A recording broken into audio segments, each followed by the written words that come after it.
अस्सलाम वालेकुम and welcome to another episode of Infinity podcast. आज हम एक बड़ी ख़ास किस्म की एपिसोड करने जा रहे हैं जिसके अंदर हम लोग कोशिश करेंगे कि डिस्कस कर सकें उन चीज़ों को जिन चीज़ों की वजह से पाकिस्तान जो है अपने ट्रू पोटेंशियल को रीच नहीं कर पा रहा। और अगर कोई लोग, कोई पॉलिटिशियन, कोई जनरल, कोई जो भी देखना चाह रहे हैं कि यार पाकिस्तान को बेहतर करने के लिए अगर कोई भी हमें रास्ता नज़र आ सके, हम लोग उस रास्ते को पकड़ के उसके ऊपर अपनी जो है एफर्ट लगाना शुरू करें, तो हम लोग मुल्क को कैसे बेहतर कर सकते हैं। आज हम इंशाल्लाह इसको डिस्कस करने जा रहे हैं। मेरे साथ मौजूद हैं मिस्टर इफ्तिखार अहमद। अस्सलाम वालेकुम इफ्तिखार साहब, कैसे हैं? जी वालेकुम अस्सलाम। इफ्तिखार साहब, पाकिस्तान जो है एक perpetual state of slow motion में आ गया है कि हर चीज़ जो है अच्छा, कोई अच्छा काम नहीं हो रहा, कोई गुड न्यूज़ नहीं आ रही, कोई डॉलर का रेट नहीं बढ़ रहा, स्कूल पे कोई हम कहें कि हमने कोई नई टेक्नोलॉजी निकाली है, कोई बच्चों को हम लोग बड़ा अच्छा एजुकेट करें ना, एजुकेशन है, बेचारे लोग भूखे मर रहे हैं, ना लोगों के पास कोई आसरा है, ना वर्किंग क्लास के पास। सिर्फ जो आपके टॉप के 1% लोग हैं वो अच्छा खा रहे हैं, पी रहे हैं, उनकी फैमिलीज़ का गुजारा हो रहा है। ये बाकी सारी जो लोग हैं ये कैसे गुजारा करें, ये हम किससे अर्ज़ करें, क्या कोई रास्ता दिखाएं, हम लोग लोगों को डिस्कस करके बता सकें कि यार ये जो ऊपर 1% बैठी है ये बाकी अवाम के लिए क्या कर सकती है उनकी ज़िंदगी बेहतर बनाने के लिए। ये दो अलग अलग बातें हैं जो आपने की हैं मेरे नुक्ता नज़र से। तो एक आपने कहा है कि हुकूमत क्या करे। हम्म। देखिए, जो 1% जिनकी आपने बात की है ना, उनके बारे में मैं हमेशा कहता रहता हूँ कि वो 9 तबके हैं हम्म। और वो मुल्क का यानी बेनिफिशरी ऑफ पाकिस्तान वो है। लेकिन आज आपने एक 10वें तबके को भी शामिल कर दिया। 10वां तबका है पाकिस्तान के अवाम, हम्म। जो तकरीबन मेरे ख्याल में कुछ 24 करोड़ के करीब है। बिल्कुल। ये उस खाते में आते हैं, ये 10वां तबका है। हम्म। अब आप दो तरीके हैं, एक ये कि जो 1% लोग हैं वो खुद इन 24 करोड़ का वो खुद सोचें। हम्म। दूसरा तरीका कि ये सोचें। तो मेरी नज़र में तो दोनों को सोचना चाहिए कि ये जो 24 करोड़ है इनको खुद भी अपना सोचना चाहिए, और वो जो 1% आप जिनको कह रहे हैं, जो 5 लाख हैं, 10 लाख हैं या 20 लाख हैं, उनको भी चाहिए कि इनका सोचें। हम्म। दोनों के ऊपर अलग अलग रिस्पॉन्सिबिलिटी है। उनकी तो रिस्पॉन्सिबिलिटी है जो वो हम डिस्कस कर रहे थे कि वो फ़ौज का हमने डिस्कस कर लिया, हमने पॉलिटिशियन का डिस्कस कर लिया। बाकी मेरे ख्याल 7 तबके रह गए आपके, बिल्कुल। 9 तबके हैं। तो अगर जिस दिन आप कहेंगे उनको डिस्कस कर लेंगे। हम्म। लेकिन ये तो बड़ी लंबी बात है कि क्या करें। देखें, मेरी बात सुने।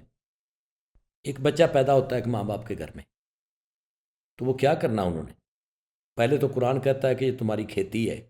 खेती बगैर ज़रूरत के बोई जाती है। हम्म। बताए ना मुझे, खेती बिल्कुल नहीं। बगैर ज़रूरत के को बोई जाती है, नहीं ना बोई जाती। नहीं। तो इसका मतलब ये है कि बच्चे बगैर ज़रूरत के तो पैदा ही ना करें। पहली बात तो ये है हम्म। कि वो क्या करें, वो जो 10वां तबका है ना, अवाम, वो भी तो अपनी पीढ़ी थले सोटा फिरन ना कि सानू असी भी कुछ करना है यार। ਅਸੀਂ ਇਹ ਖਾਲੀ ਦਿਨ ਰਾਤ ਹਕੂਮਤ ਨੂੰ ਨਹੀਂ ਰੋਂਦੇ ਰਹਿਣਾ।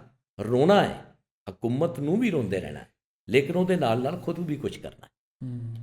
वो उसके बाद जब बच्चा बड़ा होता है तो उसके वो क्यों नहीं उसको बताते कि आपने रोज़ी कहाँ से कमानी है। अगर आपका एक स्किल्ड कंट्री बन जाए, कितने पैसे लगते हैं किसी हुनर को सीखने पे।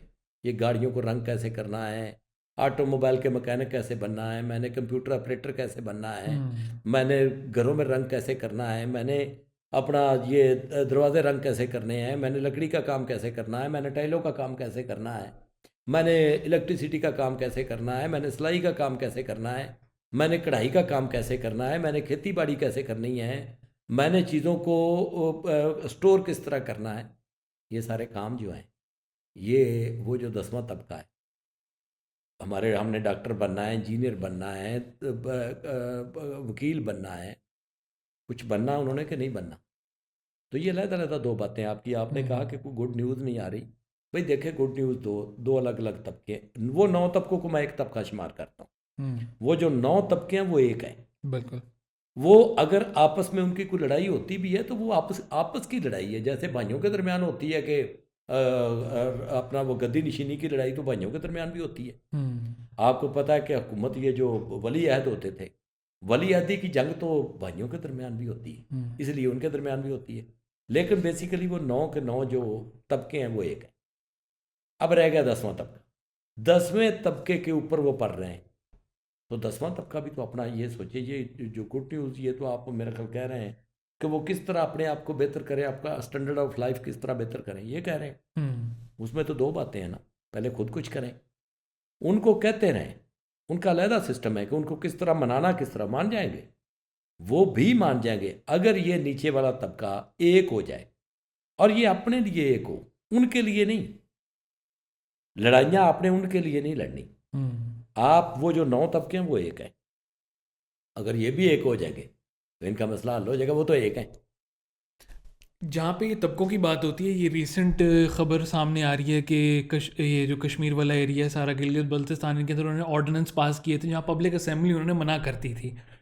तो बड़े लोग उसको, उस पूरे सूबे को ही जो है अप्रिशिएट कर रहे हैं, सूबा तो नहीं मैं उसे कहूँगा एग्जैक्टली, मगर उस एरिया को बड़ा अप्रिशिएट कर रहे हैं, उनके लोगों को बड़ा अप्रिशिएट कर रहे हैं, कैसे उन्होंने इकट्ठे आके एक प्रोटेस्ट स्टेज किया। और वो इतना फियर्स किस्म का प्रोटेस्ट था, उन्होंने पूरा अपना एरिया लॉकडाउन कर लिया, और लॉकडाउन करने के बाद उन्होंने अपने ऊपर जो वो ऑर्डिनेंस उन्होंने तैनात किए गए थे उसको लिफ्ट करवा दिया, और बड़े लोग उसको अप्रिशिएट कर रहे हैं। उसको अप्रिशिएट करते करते सिंधियों को, पंजाबियों को, बलोचियों को, सारों को कह रहे हैं कि आप लोग जो है सही तरह से जो है वो फर्वर का जो है इजहार नहीं कर पाए, आप सही तरह से प्रोटेस्ट स्टेज नहीं कर पाए। इसके ऊपर वैसे आपका क्या ओपिनियन होगा? आपको लगता है कि ये जो है ये हमसे अलहदा है, ये लोग जो है इनकी जो अंडरस्टैंडिंग और नॉलेज और जो सारा एक्सपीरियंस है वो हमसे बेहतर है, जो उन्होंने ऐसा प्रोटेस्ट स्टेज किया कि उनके ऊपर जो लगाए गए थे ऑर्डिनेंस वो साथ ही नहीं, लिफ्ट हमसे कर दिए? बेहतर है ना, उनकी उनकी जो सियासी अप्रोच है वो हमसे बेहतर है। उसकी वजह यह है कि हम रहे अंग्रेज़ों के गुलाम। वहाँ पे इंडिपेंडेंट एक हुकूमत थी महाराजा की, अच्छा। वो उनके तहत रहे। उसके अपने मसाइल हैं, लेकिन हमें जिन मसाइल को बर्दाश्त करना पड़ा वो उन्होंने नहीं किए। ये बुनियादी फ़र्क है। जिस तरह साउथ में अंग्रेज़ पहले आए ना, तो वो इलाके ज़्यादा तरक्की याफ्ता है। नॉर्थ में वो एंड पे आए, तो यहाँ पे वो उतना इलाके कम तरक्की याफ्ता। नंबर एक तो बात ये है, क्योंकि हम तो बेसिकली अंग्रेज़ के ग़ुलाम थे, और हमारी फ़ौज भी अंग्रेज़ों के इशारे पे लड़ती थी, पुलिस भी, जागीरदार भी, सियासतदान भी, मौलवी भी। मौलवी को भी वही पैसे देते थे, ब्यूरोक्रेट भी उनके थे। वहाँ पे एक इंडिपेंडेंट हुकूमत थी, गो उसके खारजा मामलात वही तय करते थे, लेकिन उसके अंदरूनी मामलात वो खुद चलाते थे। इसलिए उनको पॉलिटिकली वो अवेयर ज़्यादा है हमसे। एक बात। दूसरी बात ये है कि ये जो कोई भी जो तबके होते हैं ना, जब वो किसी कौम के ऊपर मसलत होते हैं तो वो उनको डिवाइड करते हैं। हमारे तबकों को डिवाइड किया हुआ है, यानी कुछ मौलवी के पैरोकार हैं जो मौलवी के कहने पे निकल के सड़कें बंद करते हैं, उनमें उसका क्या फ़ायदा होता? कोई फ़ायदा नहीं होता। बिल्कुल। कोई पीरों के पैरोकार हैं जो उनके जाके मेलों ठेलों पे ये लाल शबाज कलंदर 3 लाख बंदा है हुआ, ये क्या है? उसके बाद कुछ जागीरदारों के वो उनके कहने पे वोट भी डाल देते हैं और सब कुछ उनके कहने पे करते हैं। भैया आप ओपन ना करो, लेकिन अंदर तो अपनी बात रखो ना। कुछ सरमायादार हैं जिन्होंने पीछे लगाए हुए हैं, कुछ सियासतदान हैं जिन्होंने पीछे लगाए हुए हैं, कुछ को फौज ने पीछे लगाया हुआ है, कुछ को ब्यूरोक्रेसी ने पीछे लगाया हुआ है, कुछ को जुडिशरी में। ये जो जुडिशरी की आज़ादी की, इफ्तिखार की आज़ादी की बात थी, वो क्या थी? वो एक धोखा नहीं था? उस बंदे ने पाकिस्तान की हिस्ट्री में पर्सनली अगर किसी बंदे ने मुल्क को सबसे ज़्यादा नुकसान पहुंचाया है तो वो जस्टिस इफ्तिखार था। तो उसके पीछे अवाम किस लिए पागल थे? कोई अवाम की लड़ाई थी? ये अवाम की लड़ाइयाँ होती ही नहीं हैं, ये इनकी आपस की लड़ाइयाँ होती हैं। उसमें अवाम को ये बतौर ईंधन इस्तेमाल करते हैं और अवाम होती है। जब तक पंजाबियों को, सिंधियों को, बलोचियों को देखें, हमारा एक मुल्क है, मैं बार बार ये कहता हूँ कि अब 25 करोड़ लोगों के पास एक मुल्क और यही रहना है। ये किस तरह बना, कैसे बना, क्यों बना, ख़त्म हो गया, सब चीज़ें पीछे रह गई हैं। आपको पहले तो अपने हकूक़ के लिए, ये जो 10वां तबका, इनको उन 9 तबकों के लिए नहीं खड़े होना, अपने लिए खड़े होना। जब ये अपने लिए खड़े हो जाएंगे तो मैं आपको गारंटी से कहता हूँ मसले हल हो जाएंगे। लेकिन शर्त यही है कि ये अपने लिए खड़े हो। किसी सियासतदान की आग में, मैं किसी का नाम नहीं लेता, किसी सियासतदान की आग में ना जलें, किसी मौलवी की आग में ना जलें, किसी तबके की आग में ना जलें कि हम फौज की हिमायत में ये कर रहे हैं, हम ब्यूरोक्रेसी की हिमायत में ना जलें। ये अपने लिए खड़े हों। अगर अपने लिए खड़े हो जाएंगे तो वो तबके इनके पीछे आ जाएंगे। मगर एक ये सारी बातें, अब ये फ़िलोसॉफिकल बात है से मैं कहूँगा कि मतलब आप कह सकते हैं कि 25 करोड़ अवाम में से अगर आप निकालें कि चलें 23 करोड़ अवाम इकट्ठी हो जाए और वो अपने राइट के लिए जो खड़ी हो जाए और वो 10वां तबका बन जाए, मगर इतनी एक बड़ी भीड़ को, इतने ज़्यादा लोगों को यूनिफाई करने के लिए कोई ना कोई चीज़ तो होनी चाहिए। वो खाली अंडरस्टैंडिंग तो नहीं, जिस तरह अब एक फ़ौज का जो लीडर होता है, फ़ौज का लीडर जैसे ही गिर जाता है तो पूरी फ़ौज ही जो है वो, बेशक 25,000 30,000 की फ़ौज हो, मगर वो फ़ौज बिल्कुल कायल हो जाती है।